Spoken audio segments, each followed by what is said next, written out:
Listeners, thanks for tuning in to another Discussions with Dao. This is the Low Dao, where we talk life, motivation, success, and everything in between. This month, it's a very natsukashi, nostalgic month for me, August, because that's when I went and came back from the JET program. So in this episode, we have recent JET program returnee, Patrick Finn. Patrick, what's going on, man? Hey, how are you? Good. I meant to comment on this on your website. You've been sticking with the PMF thing, right? Yeah. Every time I see it, I think in my head, Patrick motherfucking Finn. I feel like you should add another F in there. I don't know how well that would fly on job applications, but maybe when I'm established, I can branch out and rebrand. Or just you make it real subtle, make like another outline of the F with like the gloss and embolden, and then I'll appreciate that nod. And just leave it don't explain it. People have to figure it out, but the true meaning is that. So how does it feel being back, man? What would you say is the best thing about being back so far? The best thing is definitely food. Right. Because it's a lot cheaper and I can eat fruit again. I think that was pretty much the most obvious thing that I missed when I was gone. Did you have any dietary restrictions? Yeah, I'm a vegetarian, so that made it nice and hard. Yeah, Japan's like, for 5 F you. Yeah. You vegetarian, that means you can eat fish, right? Yeah, except no, because I'm a real vegetarian. Right. Well, all I do is eat anyway, so that was the biggest thing for me. But you knew how to cook, right? I mean, at least your Instagram photos. Oh yeah, and I learned how to cook a lot while living in Japan because I literally, there were so many places I couldn't go. That's why I didn't go out that much. People just thought I was a shut-in, but it really was because I couldn't eat anywhere. My girlfriend has a legit gluten allergy. Yeah. And I always have to preface that because not the bullshit gluten's gonna be the cure.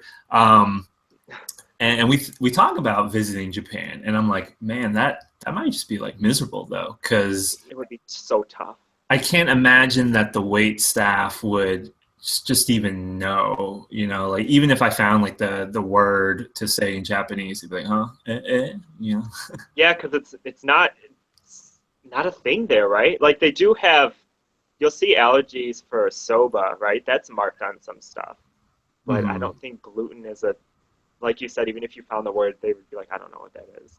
It was crazy to me because when I came back from Japan in 2012, I felt like that's when the gluten stuff really took off because I was walking around in the grocery stores and I saw cereals marked gluten-free and I was like, yeah, what is this? What does this mean?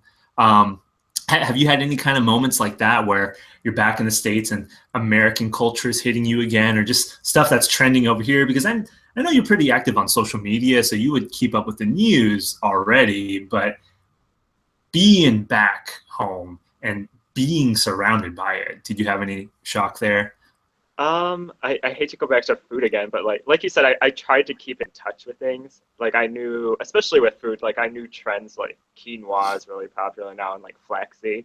And I had flaxseed for the first time a few days ago because I was like, oh, I've heard about this, but if it's in Japan, you have to pay $10 for a bag. That's $1 here, which is ridiculous. I'm not doing that.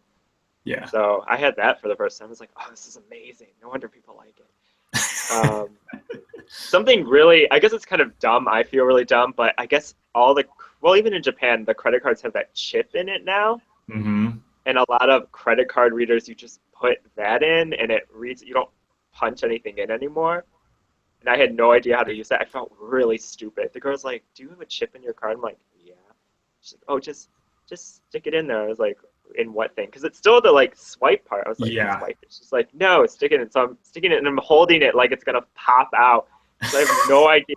Well, you're lucky you even can use a credit card in most places in Japan. That was a weird thing going over there because in my case, they always talk about for the JET program, you should bring around two grand to help you out in those initial months, and I needed that. The unfortunate thing was I was an alternate at first, and when I was eventually shortlisted, I couldn't gather those funds very quickly. So I did something that I recommend people never do is I took an advance on my credit card. and that the interest took me like a good half of the year to pay. Yeah. Yeah, the interest is insane. But just thinking about credit cards there, yeah, that was one thing that really surprised me. You know, everyone has that image of Japan as modern because they think of Tokyo, just Tokyo. They don't think about the other areas. And even if you're not in a rural area like Toyama, even other places, even in like Kansai, you'll be really surprised at how that technology just really isn't up to date. Where could you use a credit card in Japan? Like, you couldn't use it at the supermarket. It got better over the years. So the credit card became it gets better in Japan. Yeah, it gets better. Japan, we can use our credit. Because because I'm one of the few that had a Japanese credit card. Oh, okay. I went to so many shows, it's just easier to buy everything online. But a lot of stores started accepting it. Especially convenience stores almost always do. Mm-hmm. Like as long as it's like not one of those mom and pop ones that you still randomly find, those probably don't. But grocery stores are weird because some will only be associated with a certain bank. So you have to have that credit card. But a lot of places are, and it's not standard, which is also weird. Again, food, like I loved Mr. Donut. Nobody else did apparently. Some of them would take credit cards, some of them wouldn't. So I'm guessing it was franchised because I just don't like someone in Toyama would take it, but then in Osaka they wouldn't, which you think would be the opposite because Osaka's so big. Right. I mean, and I started carrying less and less cash to the point where I'm like, oh, I have no money to go to the grocery store, and it's the weekend, so I'm not going to the ATM because they're going to charge me. Again, places that you think would have it. I remember trying to pay at McDonald's because one was right next to me with a credit card. I couldn't do that. And along those lines, a couple weeks ago, I was at a pre-departure lunch for the new jets, and this girl was talking about how her dad was, you got to make sure you bring your credit card with you. And it's like, well, it's not going to do you any good having that over there. You talk about carrying cash on you. That was one adjustment I remember being over there. Like in the United States, man, like I feel uncomfortable if I have $60 in my wallet, you know? Oh, yeah. But over there, like you're rolling around with like 300, the equivalent of $300 at a time. That was a big thing for me too, because I never had cash on me here, ever. Like even if I got change, when I got home, I dumped it into a jar because I'm like, I don't want to carry all this change around. One thing that you mentioned, and I think it's one of like your unique points that probably only you and Val have gone to the extent. Remind people, how many concerts did you go to? Like, let's explore this aspect of your life. Like people beat me because they actually lived in big cities. What did I go to? What did I say? It was about 80 or so for like the 5 years, which isn't even that many. But the image, and we'll have to link it, just the image of all the ticket stubs is... Oh, God. and your music scene was what? Who did you listen to? Who did you think? It's my scene, like who I saw at first was more kind of like mainstream pop. Well, mainstream as in early 2000s, because, I mean, that's when it was popular, right? And I'm dating myself, because my students and anyone that comes to Japan now has no idea who these people are. So it was more pop, a little R&B, and I guess I got into more electronic stuff as I lived there because it's easier to find like smaller acts and all of that. And it's had a bit of a rise like within Japan, not so much outside. Well, I think it's great that you were able to keep that passion and like find stuff that you could still listen to, because I know that you and me both like Hamasaki Ayumi. Yeah. She was like one of the first J-pop musicians I was really into, and she was like my stepping stone to explore other stuff.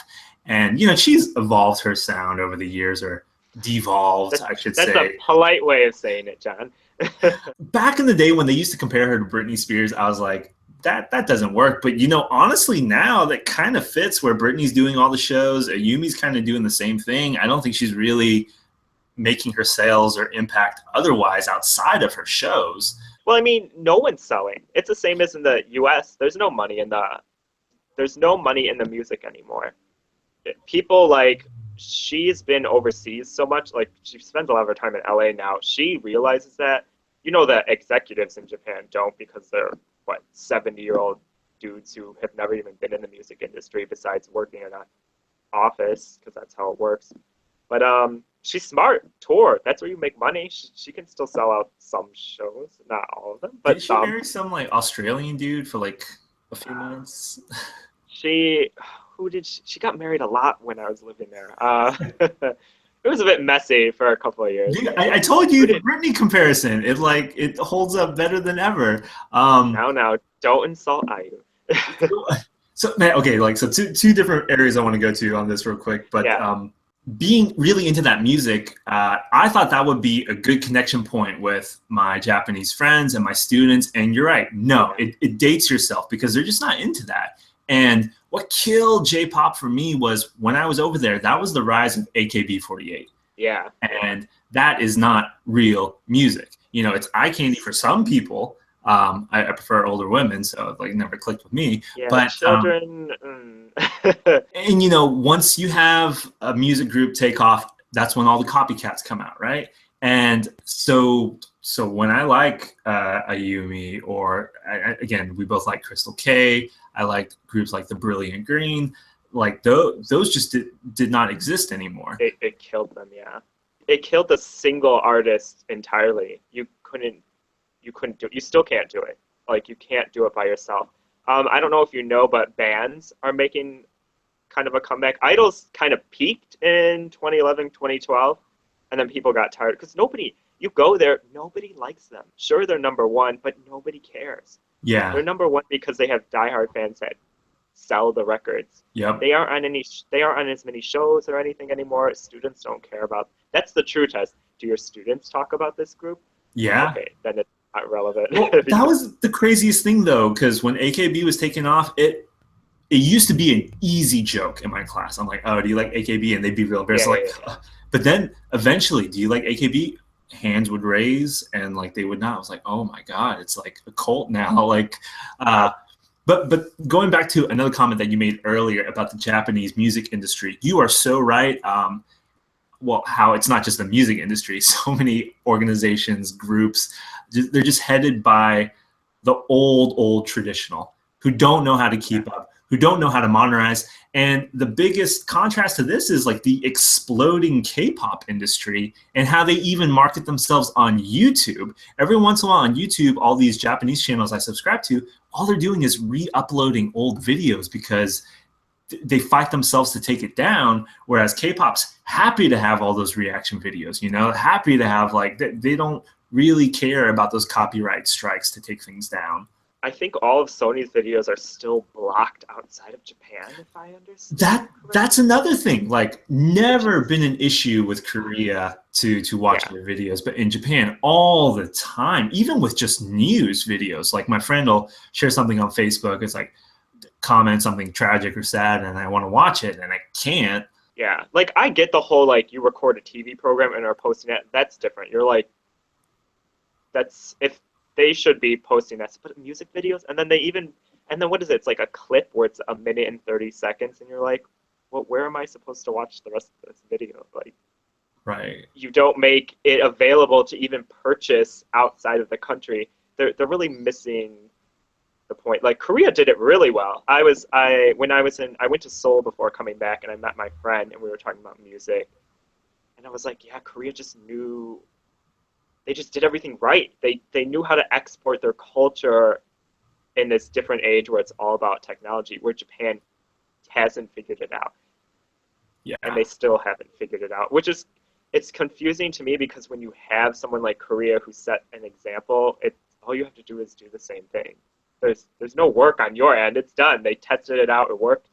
I think it's just being keen enough on how to utilize your rival. You know, like when your rival sets out a path that you can follow, yeah, you should be like, why not try it and like let your own personality shine. But do it better. Yeah. But other people are like, well, they did this. We can't do it at all. We gotta stick to our guns. Island mentality, you know. Yeah. Yeah. We can spend a couple hours on nationalism, but that's a whole different thing.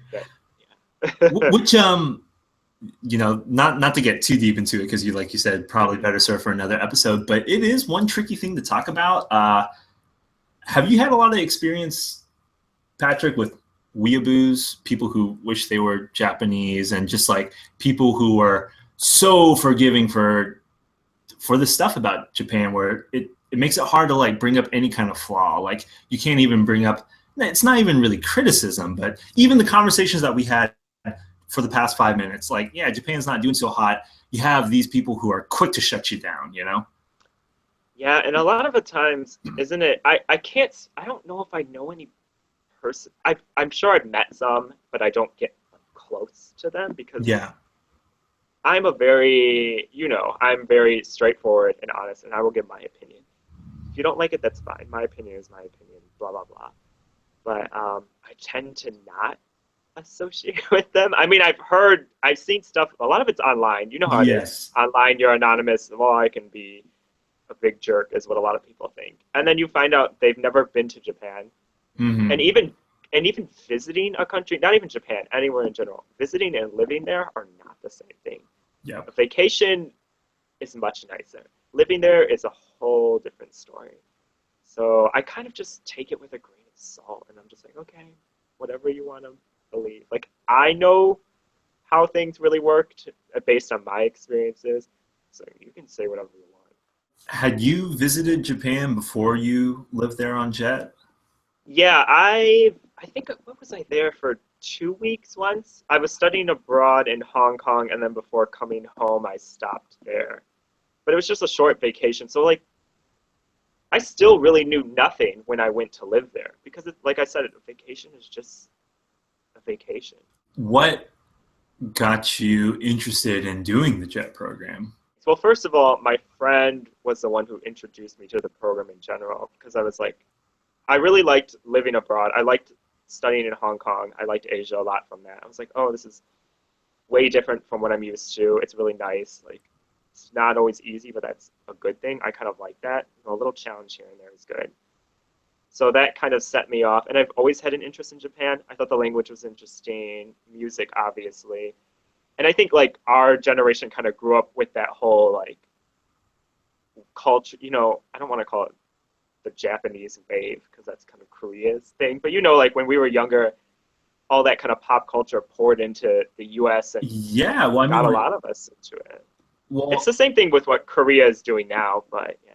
No, absolutely, because I think to an extent the reputation or the stereotype still holds, but when we were growing up, Japan was like that tech powerhouse. Like we knew to associate video game consoles with them, and any kind of tech, like even CD players, it's like, oh, Sony, that's Japanese, Well, they were at the top of their game for all technology back then too, so I mean, now it's a different story. And it's crazy. You learn that real fast when you live there. So. Well, I remember even when I was living, I had a friend who I think worked for Panasonic or one of the like not just TV, but probably most commonly known for making TVs, and they were struggling. It's not easy for them. Again, it's a whole adaptability kind of thing. They're starting to, but it's kind of too late. What else got me into going there? I mean, that all that stuff kind of got me interested in Japan, the JET program in general. I just wanted something different. I didn't study education. I studied architecture and design, but I was like, you know what? I don't want to go to grad school because I just didn't want to. It wasn't for me. I wasn't 100% sure what I wanted to do. Still not 100% sure what I want to do. Just fine. And I just wanted to get away. I wanted to kind of have a fresh start, meet new people, just experience different things. So it was kind of a good gateway to that. And do you think you were able to accomplish those things after the... Oh, yeah. Yeah, definitely. I mean, I met a ton of people that I would have never met otherwise. I did all this stuff. I traveled to where I wanted to. A lot of people went all over Japan. That wasn't for me. I had specific places. But I ended up working for National AJET, which was really good. It was a good experience. I feel I made good use of my time there. So I was pretty satisfied with it. What kept you going? Because you did the full 5 years, right? Yeah, and even before I came, I was pretty set on doing the 5 years. Okay. Yeah, so I was like, okay, I'm going to do 5 years, and kind of went with that whole thing. At first, that first year is kind of like everything's still new and shiny for a while, so that gets you through the first 2 years. Second year, I think I was just enjoying myself. Third was probably my roughest, just Hmm. for a number of reasons. I think I was just burnt out from the job and a bunch of other stuff. My last 2 years, what kept me was AJET definitely did, because doing that while teaching, like having those two jobs, gave me more purpose. And AJET always threw something new at you, always. Like, especially for my position, it's like, Patrick, can you make this for this? Or the magazine as well. It's like, so it was always a constant new task, which was good. I need that. I need something new. And then I just, people too. I mean, people weren't my reason for staying, but they helped. I met a lot of great people, especially my last year and a half. I tried to get out more and be a bit more social. So, No, I think you hit on a really good point there, and it's kind of what affected my decision to leave. Because originally, I thought I was going to do the full 5 years also, yeah. but you talked about the word purpose, and in my last year, I also worked as the prefectural advisor, the PA, Yeah. and that gave me it did give me a newfound set of purpose with a little bit of stress. But what happened was being in that leadership type of role on a lot of different fronts, it kind of pulled me out of the bubble that you get into when you're in ALT. Yeah. And in a way that was really good.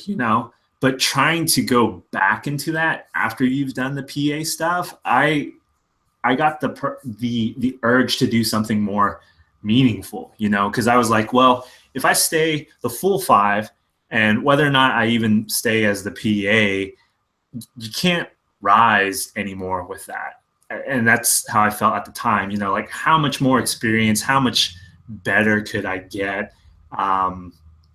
Just adding more time to that, it didn't really look like anything would change. I could have coasted. And sometimes, like, when I came back and I had those rough patches and money was tight, it's like, man, I should have coasted. Like, Yeah. could have had all my loans paid off by now. But that was like one thing that like really ate at me, and I couldn't do it. Being PA, I listened to people who complained about their situations, people who I thought, like, you know what, you should probably go home. And I thought, I don't want to see myself turn into that type of person. You always meet those people that you're like, why are you still here? You should be. Like, you're not. And I never thought of you as that type. So, I mean, you had your reasons for going in there legitimate. But yeah, there's some people who are like, why are you shouldn't be here. Like, Mm-hmm. you genuinely, there's nothing keeping you here except a paycheck. And I know you've always mentioned that. You've always, because even when you were a PA, you were like, don't stay for a paycheck. And I'm like, well, I'm not. Paycheck is very good incentive, but it's not my only reason for Well, staying. that's good. I mean, the thing about it for anyone who's listening is, let me add some anecdotes on it now, especially since I've been back for 4 years, man. That is ridiculous. But you can't stay just for the paycheck. The Right. money is good. Like I said, sometimes when I've been back, I'm like, I should have toughed it out a little bit longer. I can relate this to the situation when I finally made the steps to being self-employed, right? I was working at another school before that. It just really affects who you are. And when you become that person who talks about their job like it's a bad boyfriend or girlfriend, yeah, I know I could be doing better. Yeah, I know, like, they mistreat me. Like, you either need to shut up or do something about it. And when I finally cut that cord, I was like, wow, I was like that chick that I always got pissed off at in college, because I'm like, I'm right here for you. Like, you don't have to stick with that dude. And, for me to become that thing that I hated, that was a trip. But it's good to be self-aware of that. That's the key. You kind of have to step back and kind of look at what you're doing. If if I didn't get that position at National Age, which you had to apply to that like a job, I don't think I would have stayed a fifth year because I just work wasn't bad, but it was kind of like what you said. It's like I could do better, or like there's not enough incentive at this job to keep me, because there's no upward mobility for Jet. Like, yeah, you're a teacher, this is your salary, and here you go, this is all you're going to be making. So I didn't slack off or anything, but there was no incentive to keep you. right. So unless you wait and did something like PA, like you said, I feel like that's incentive to stay. You're doing something. Like for me, doing the other stuff helped too. You need to go out and reach for it, but at the end of the day, your job is still ALT or CR or whatever you are. Like that's your job, and there's no mobility within that directly. Because PA didn't pay any extra, right? No. I mean, like that's the thing. Like, yeah, I don't include this on resumes, but PA was completely voluntary, you know. Yeah, and so was mine. I mean, I had to apply for it and everything, but you don't get any money. So that's why when I explain to people, they're like, "Oh, did you get paid?" I'm like, "No, it's for the experience, and it kept me sane." I mean, it did bring stress, but I mean, everything brings stress. So. I mean, again, you're still in your early stages of being back, but that's been like a week and a half. I look back at my time on the JET program where I'm super grateful because as far as personal development, huge. As far as professional development, I mean, there's nuggets here and there, but I don't think that's on the same level as like the personal development. Are you able to kind of have any kind of sense of evaluation of your time over there? I mean, did you grow a lot as a person? Do you feel that because of the experience with AJET to push you, you sharpen your professional skills too? I definitely grew as a person because I was 23 when I went, right? And I'm 19 now, so Good no, math.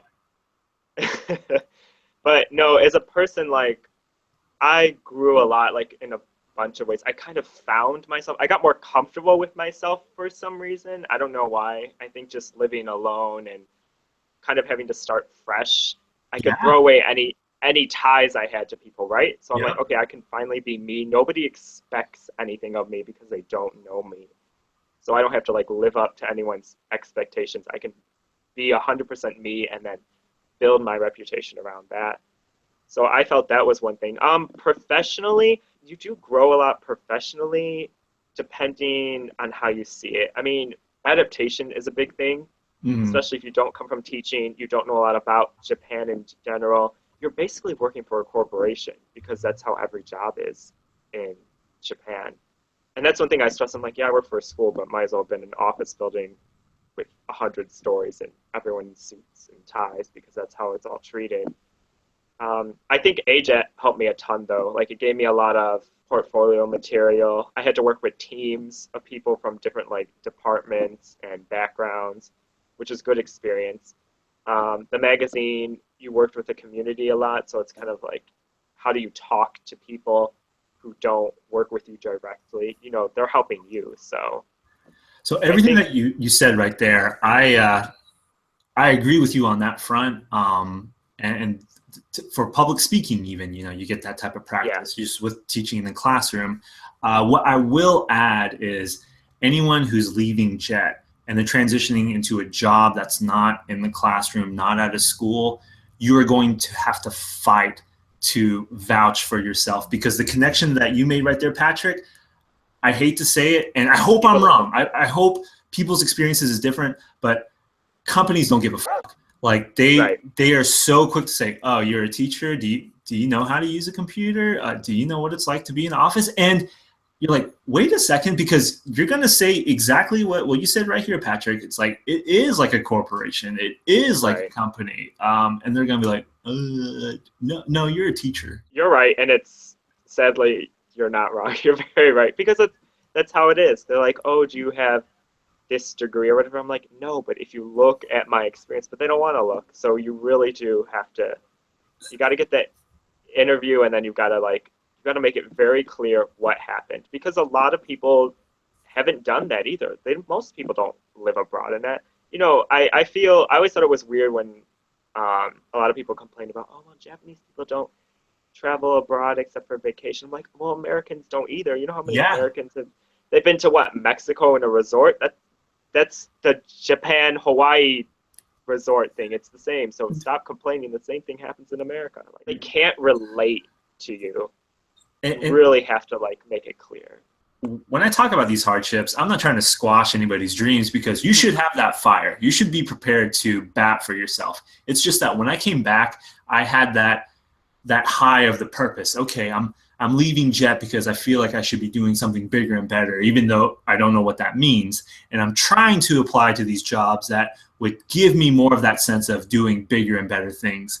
And I would get the door slammed in my face. I would be shocked that they couldn't make that connection, even though I outlined it and made it so obvious in my resume and my cover letters. People more often than not are not going to give you the time of day, and be ready for that. Okay. That's not something that you should be defeating yourself. Don't go into it thinking, well, I might as well not even try. No, go into that with the fire that Patrick had right there.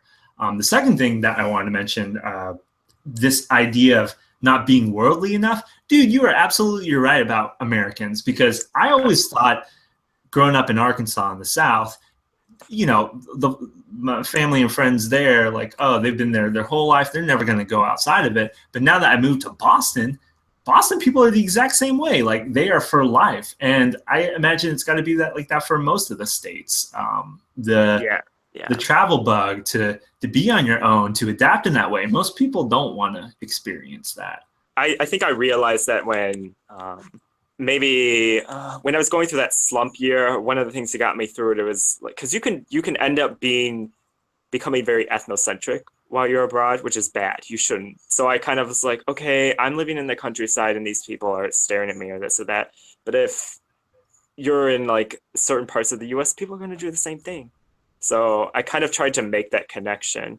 But yeah, I'm definitely, like you said, I'm feeling it with the jobs. You're like, oh, I'm qualified. I mentioned all this stuff in my cover letter. I kind of don't even mention teaching that much. I don't start off with it because that's not the field I'm looking into. So I try to play it off of, oh, I have this experience doing this and that and the other. But you just got to go at it. You're going to get rejected in general. Like, it's just hard to find a job in general, but you're going to have that extra struggle. So just be prepared for it. You can't really be passive. You have to be very you have to be a go-getter, or it's not going to happen to you. I made a video very recently talking about the shock and adjustment coming back home from Jet. Yeah. But I think because so many returning Jets, they immediately go to grad school or to another teaching gig. Not enough attention is focused on this. And I never got too connected with AJET because I thought they were annoying. But you can tell me. It's okay. Did AJET talk about this stuff a lot? I even feel like the alumni groups that are around me, they don't talk about this a lot because a lot of people are just in the same boat. So they don't have anything else to add to it. It's like, oh man, yeah, it's tough. Just trying to get by, job search is hard, economy's hard, looped over and over and over again. With AJET, did they talk about like how finding, I don't know, because with national AJET and for like positions like mine, you had to apply. So the kind of people that do it, and I don't mean to like brag, but you're not the type that sits around. So I think you're aware of it. So we didn't really discuss it too much. So yeah, but you're right. Like, a lot of people go to grad school or teach, and it's just, and then there's no one to talk about this. I mean, it's okay. Well, it's like what you said recently in that video you had. Like, it's okay to know it's like gonna be hard. It's not gonna be easy, but people need to talk about it, or you don't know.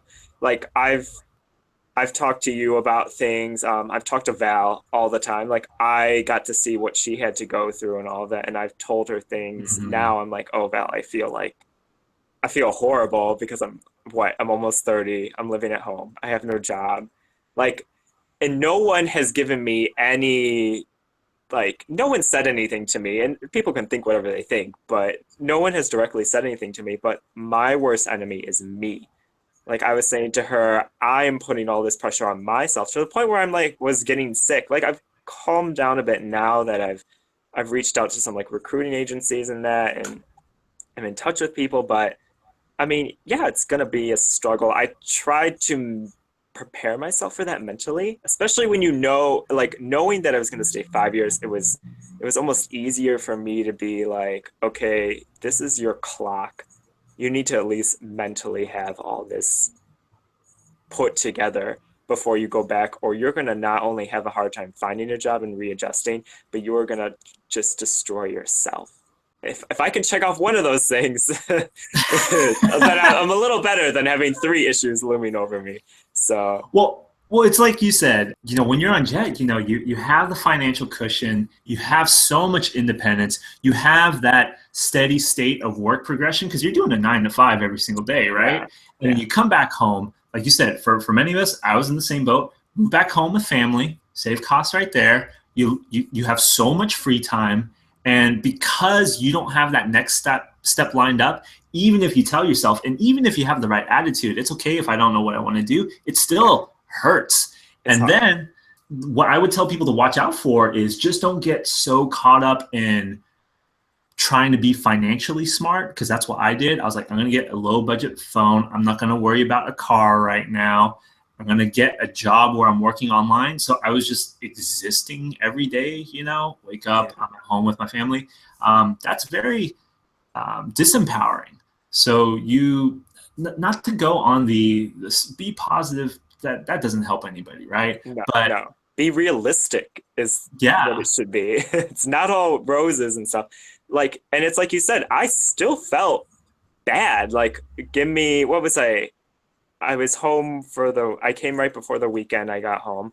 So weekend, whatever. Weekend is weekend. I'm adjusting to jet lag. And then a few days after, like I felt terrible. And my parents were even like, what's wrong with you? I'm like, I feel literally my way when I get stressed, I just literally get sick. I was like, I feel like I'm going to throw up. Like I don't even want to eat. oh man, Like, and they can't sit like they weren't like, oh, you're making this up. No, they sympathize the best they could, but they can't understand it because they haven't gone through all of this, obviously. So it's hard. You gotta. So I talked to people. I was like, yo, Val, I feel like this, and she's like, no, I felt like the same way and all of that.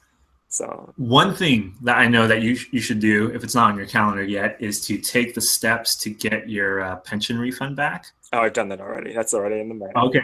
Oh, see, like what I could not understand was Jets who came back and waited till like December to take care of that. Dude, get it in as soon as It you was can. out the Monday I was back. Nice, man. Like I mean, did something very similar. I don't know. The bank and I still have no idea what stamp they're asking for, so I may be getting it back with it saying this isn't the correct stamp, because I was just like, I don't know what this is. And there are no paper statements anymore. They're like, I'll just send in a statement. No. I'm like, I haven't gotten a paper statement in like 8 years because Yeah. no one does that. But yeah, no, the pension. So hey, even if I'm jobless and sad in 6 months, I'll get a lot of money coming back. Dude, that check will make you feel so good. Yeah. Like I'm telling you, that's like 10 grand because you were there for the Yeah, I amount of time. maxed out whatever it is. Yeah. Hell yeah. Okay. No, like I said, you're gonna have this dip, and then that check is gonna come, and And you're you're gonna gonna be feel like, so yeah, good. money man. makes you feel good for at least a little bit, and it will help. It does, So but it will go by quick at the same time. Holy shit, it went by so fast. yes, I mean, and my plans have changed so much too. Like my advice too is, if you don't know what you're doing, don't set. Things will change. You have to be flexible. Like I was thinking, oh, before I got back, I was thinking, you know what? I'm gonna look for jobs, but I'm just gonna move. I'm gonna move out and find an apartment and blah blah blah. And then I got home and I was like, wow, finding a job is hard. Moving out on your own, when I'm lucky enough to have parents that can help me out, and I know everyone isn't in that situation. But I just thought to myself, like, it's stupid. Why would I leave? We're not far from the city. There are jobs by where they are as well. Like, Patrick, that's stupid. Don't get an apartment, pay $1,000 a month, and then without a job, you're just going to be leaking money for no reason. So Yeah. my plans changed a lot. Like even after, I may stay in the suburbs. I may find a job in a suburb and live somewhere out there instead. So I don't know. I'm trying to be as open to whatever is possible. If you limit yourself, then you limit any opportunities that come your way. Do you think you're gonna stay within your state? Do you think you might relocate? I've been looking out of state as well, but But like I said, I just don't know. I really feel like, and this is for me, that having a job should be my top priority before doing anything else. Because I'm not unhappy with where I am at the moment, like where I'm living in my situation. So why put that above something else? Like have the job, make some money, and then you can kind of do whatever you want to do. And I know that's not going to work for everybody. I saw you responded on Twitter, but we should address that one tweet from Val real quick. So Val was another ALT in Toyama with us, and she was, kind of a mentor for me my first year there. But you two have the connection with the concert tickets and stuff. Her question on Twitter was, when are we going to hang out? And she made a note that it had been 3 years since you saw each other, right? It's been 2 years. Didn't she come? She was there for she came back a few years ago, so maybe it's been 2 years. Okay. I'll make it out. I've never been to the East Coast. I'll make it out one day, so. And man, you got a place to crash in Boston if you head out this way. My brother just moved there, actually, like literally a few weeks ago, so to Boston. I bring up the Val question because I want to ask you, how does that time gap feel, though? Because whether or not it's 2 or 3 years, but shoot, 2 years, like we've kept in touch pretty well recently, but I hadn't seen you in person since 2012, I don't know. I'm the type that can hold relationships online. I don't necessarily need the physical meetup with people, so that's never bothered me. I've talked to Val since she's left, like all the time too, and like we've Skyped in that. Same thing with some friends here, so I know it's not the same for everyone, but I'm just the type where if I have a friend, it's a good friend, and it's like we could be gone from each other for years and we meet and then we pick up like, oh, I saw you yesterday at such and such. Like you just continue on with how things go. So that hasn't been an issue with me. And I was never like homesick. I never missed my family or anything. I know it sounds very cold, but hey, that's me. I'm just like, yeah, I mean. Well, I think, that's the quality that helped you stay there for as long as you did, because when I was meeting with some people and it was so hard for them to be away from family, and they would say stuff like, if Jet taught me anything, it taught me that I never want to be this far away from family again. I was like, ooh, that's not me. No. Where I am now, so. I came home once in 5 years. So that was it. Wow. And that's rare because some people go home every year, twice a year. And I'm just like, no. A, I cannot afford that. B, I don't have a reason to go back. I mean, so. Like the first year I was in Jet, like 3 of my friends got married back home. And I went back for like 2 of those weddings. Yeah. Everyone waited. Everyone was most people waited. They were very, like, they were just like, oh, we're just getting married when you come back. I'm like, good, because I couldn't afford to come and. I didn't know if you had to push them. It's like, are you sure he's the one? No, they didn't wait for me. It just worked out that way. I'm just being very selfish about it. No, but stuff happened, and I'm just like, I can't come back. It's not realistic. Like the flight is so expensive, and then we don't even live near an airport. Mm-hmm. Then either you fly out of Toyama, and then you still have to get to Tokyo or Osaka, and that's a whole other thing. It's not like in the States, like most. I guess not every state will have like an international airport, but it's expensive. So, any final takeaways that you want to remark about, Patrick, on your time on the JET program, or maybe for people who are interested in joining JET? Be realistic about what will happen while you're there and after. And if you're there, like, make the most of your time. If you find yourself, and I say this to everybody, but I'm going to say it because it's my biggest thing to say to people. If you find yourself doing things that you could be doing wherever you came from and nothing new, then you shouldn't be there. You're making a mistake. You need to be, you're not making the most of your time and you're wasting somebody else's opportunity. And I know it sounds really harsh, but that's like my big thing I always tell people. No, that's huge. Again, at that pre-departure lunch that I was at, the keynote speaker, a guy named Daniel Lowe, good guy, he talked about how JET's like a good opportunity. And it's like yes and no, because for all the acclaim that JET gets, and this might put me on like a bad list for them, but that's okay. Chet's really nothing more than a fancy headhunter. You know, if you look at it, like a lot of people, you're not going to thank monster.com. You're not going to thank hire.com for the rest of your life. It's a great gateway opportunity. But as soon as you go through the orientations and you're there in your town, I mean, other than a couple follow-up meetings, like it's all on you. So like Patrick said, you got to make the most of it. You got to watch out for yourself. You can't be like, well, Jet's supposed to be giving me all these opportunities. No, like they did it. That was your opportunity there. They got you over there and see ya. That's it. So if you keep living over there with expectations that they should be doing more for you, you're probably going to be miserable. Yeah. They pay for your flight, and a lot of companies won't even do that. So be happy. Yeah, it's what you make of it. And that's your job. That's on no one but you. So if you want to blame someone, you can go blame yourself.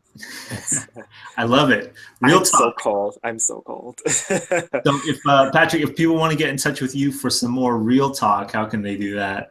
Oh God, I think everything is now like PMF 1030. So Twitter or Instagram is what I use. Otherwise things are private and locked off. But yeah, no, Twitter or Instagram.